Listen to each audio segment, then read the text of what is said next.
Tonight on Ben Mercer Live, could the power of the people be enough to stop a new power plant from being built in East Mississauga? The full story coming up.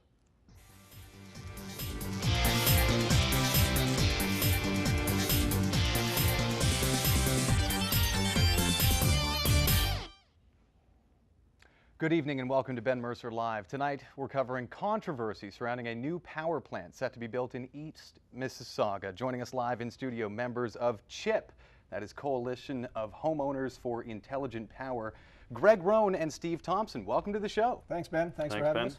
Well, for those who haven't been following the story, I guess it's gotten some newspaper attention. And for those not following it, they go, new power plant, Mississauga, East Mississauga. What's this new power plant? Well, I guess we'll let you sort of take it from right there. Steve will take it after that. The power plant it's actually been in the works for 7 or 8 years. We've been fighting it since 2004, and our message is plain and simple. This is in the wrong location, both from a micro standpoint, where it's just upwind of a major hospital, Trillium Hospital, a hospice, Sherway Gardens, the new condo towers, schools, and thousands of residential homes. And from a macro standpoint, it's being put into one of the most overtaxed airsheds in the country. Studies have shown that the southwestern GTA is one of the most highly polluted areas in the country, and this power plant is absolutely in the wrong location. And you know, when the Minister of Energy, Duguid, cancelled Oakville, he stated that from a power supply standpoint, these plants were no longer required in the southwestern GTA. Mm-hmm. And that makes us wonder why, with all the politicians seemingly against it and you know, a growing concern from the residents that this thing is still being built, the construction hasn't stopped, and you know, we're representing a number of people in the area who are opposed to the plant. Steve, you guys have been following this for a decade or more, and I know that when you guys have sort of meetings or demonstrations, sometimes meetings turn into protests. That's the case we had about 3 weeks ago. Let me ask you, I mean, because you're up on this, you've been following this for a long time. Is it frustrating to know that people don't really have the full story? They don't really show support for not building a plant? Is it frustrating for you? It's surprising, Ben, in the fact that the government has not made it aware to the general public. It's sort of in a sort of secretive realm that they control everything, and it's not publicly known to a lot of the residents supposedly in the immediate area that this power plant is even being built. And there's a number of people that have now just started realizing this plant is being built and have gone out and started door knocking, going to some businesses in and around the area, and it's surprising to them that a lot of the people in and around that immediate area on Loreland Avenue don't even know this plant has even existed since the onset. And that's the tough part for a lot of residents. They go, oh, new power plant, and they sometimes find out when construction's already underway. Now, some people say this plant, it's a done deal. You couldn't stop it no matter what you do. Is this actually the case? That's not the case. I think that at some point in time the government is going to, from the onset, I think the government has realized that they made a mistake. I think that there's a point in time when they should cease and desist. We've given them sort of many opportunities to do that, many instances of why it should be stopped, and at some point in time they're gonna come to the realization that this is just absolutely not the thing to do. The problem is that the company that is building the plant is a very litigious, organized group. So in other words, they look at, they don't look at the end result, they look at how they can get out of this in a monetary value instead of the overall aspect of the environmental aspect, the community involvement. They have been very secretive, very elusive in everything that they've been doing with regards to this plant. Let's talk about environmental ramifications. A lot of people will watch this show and they'll go, oh, new power plant in East Mississauga. And for those who might be concerned, they might go, oh, sucks to be in East Mississauga. But this is in fact, you know, if you're worried about pollutants, it's not like the pollution just stays in East Mississauga. No, in fact, the residents of Etobicoke should be more concerned because the prevailing winds blow into Etobicoke.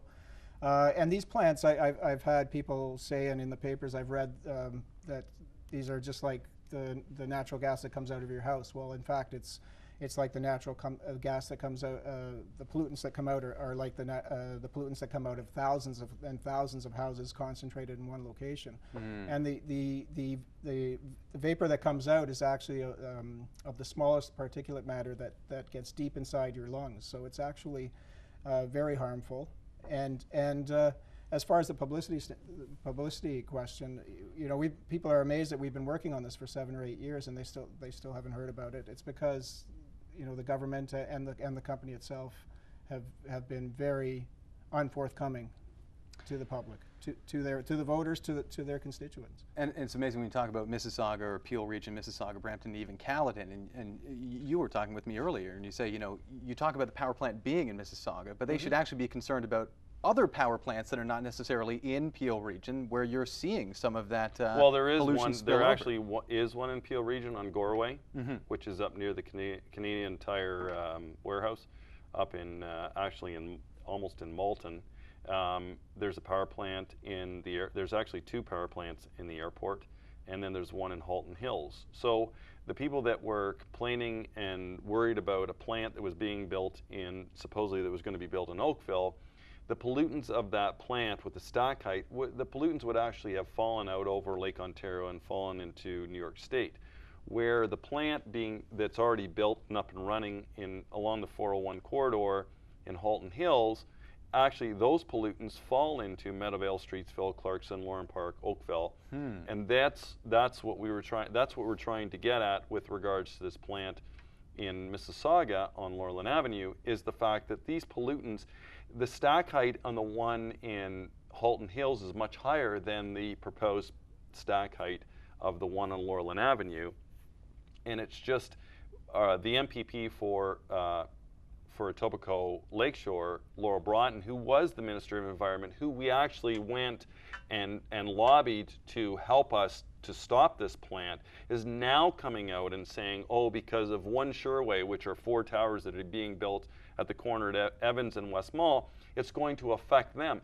Well, it's not just going to affect them, Ben, but it's going to also affect all the people in Long Branch, Mimico, and South Etobicoke, especially those people that are, and those residents in that area, and as being I was a real estate agent for a number of years, and it's amazing that those older areas, with the older people and the respiratory problems that they have, especially in the Mimico and Long Branch area, they're a resurgent area. So in other words, there's a lot of elderly people that live in those areas, and it's going to affect them in a greater respect than it would be in the younger generation. But at the same time, as Greg pointed out earlier, it's the particulate matter that is the problem. And the analogy that I use, and everybody asks me about particulate matter and PM 2.5, in a coal-fired generating station, and I'll use this analogy in a sense that everybody can understand, a particulate matter that comes out of a coal-fired generating station is the size of a bowling ball. The particulate matter that comes out of a gas-fired generating station is smaller than the top of a pin. So in other words, your human immune system, the nose in your hair, the nose in your ears, the mucus that forms in your throat to protect. Protects those things, stops a lot of that large particulate matter. The problem is the particulate matter that comes out of a gas-fired generating station is so minute that it gets into your system and it stays in your lungs and your system at a much greater concentration than it would be for anything outside of a gas-fired plant. And as Greg said, the particulate matter that comes out of a gas-fired plant is so concentrated and so condensed that it is absolutely worse than somewhere, and Greg had mentioned a number, it's between 48,000 to 50,000 homes. It's the same as the combustion that comes out of your own gas-fired furnace. Wow. So, but much more concentrated, obviously. Absolutely. This isn't just a group of residents saying this. The Chief Medical Officer of Health for the City of Toronto and for the City of Mississauga are both on record being against this plant. It's the Clarkson airshed study that came out talked about the high pollution in this region, and anybody who's taken a look at this, has come out saying this is not the right location for this. CHIP put 42 points of environmental concern to the ministry back in 2005. Yeah. And the vast majority were ignored and or just glossed over by the government. Laurel Broughton was the Minister of Environment back then. Recently now, with the election coming up, they've brought up the Sherway towers as a reason why this plant may have to go through a more stringent environmental review. Well, Steve has mentioned that that those towers were planned before. All those other residents, the hospital, everything was there before. She's ignored us. Dalton McGuinty has ignored us. The Liberal government has ignored us. Donna Cansfield has ignored us. And now they're coming out saying, well, maybe it's time to do another review. But we haven't heard anything. Like they've now stated that they wanted to do another review of the environmental aspect. Yeah. Is this a ploy, or is this a sort of smokescreen to get through the October election and help the Liberal government get reelected? The problem, and Greg had mentioned on the Liberal component of this, but we also want to talk about the Conservative aspect of this. The Conservatives, I've phoned a number of the Conservative representative, Jeff Janicek, who is the representative that is running against Charles Sousa in Mississauga South, Zoran Turchin, who is running Mississauga East. We're going to stop right there. We'll come back on the political tip. I also want to talk more about stack height and why that's so critical, and on top of environmental assessments, whether or not just at the plant or where the end result of some of the pollutants will end up. Absolutely. Our phone lines are open. We want to get your thoughts about this plan to put a new gas-fired power plant in East Mississauga. Phone lines are open, 905-848-LIVE. That's 905-848-5483. You're watching Ben Mercer Live on Rogers TV.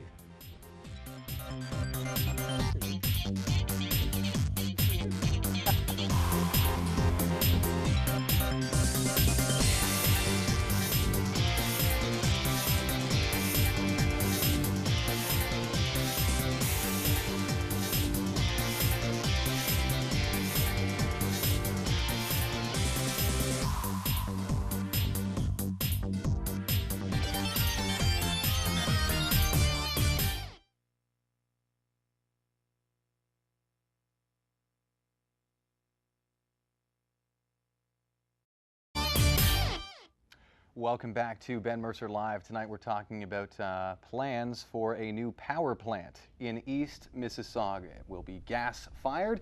In studio with us, two people who oppose this project. They are with CHIP, that's the Coalition of Homeowners for Intelligent Power. In studio with Greg Rohn and Steve Thompson. I wanted to talk more about, obviously you guys have reached out to both Liberals and Conservatives ahead of this October 6th election. How much of this decision, if it were to be stopped, you guys want this plant to be stopped, is it all contingent on the provincial government? Absolutely contingent. It's contingent on Dalton McGuinty. The buck stops there. At this point in time, he's the one who has the final say. We don't think that there's a sort of a problem, Ben, in the sense that when this plant got approved, it was approved by Dwight Duncan. The OPA, the Ontario Power Authority, was not around. So since then, the Ontario Power Authority has started advocating regulations and sort of tried to implement new regulations into a lot of things with regards to the power plant itself, location, and all these other things, i.e., they made the decision to stop the power plant in Oakville. That was more, I think, monetarily run than politically run. I think that the problem with Loreland Avenue is the sense that it's not East Oakville. East Oakville is a very high profile, high economic region, whereby, Loreland Avenue is probably in the mainstay of what Mississauga was built on. Applewood Acres, Coram Crescent, Sherway Gardens, or Sherway area, and Rome Town, Live Oak, all those places in and around. And that's where the core of this city was based out of. Ship started there. He moved to Applewood Heights, moved to Applewood Hills. So it's a situation whereby it's an both economically and locationally driven problem. And I think that the government has to realize that the people that live in that area are still citizens in this province and should still have a voice and should still have an opinion of where these plants should go. And I think the decision was wrongly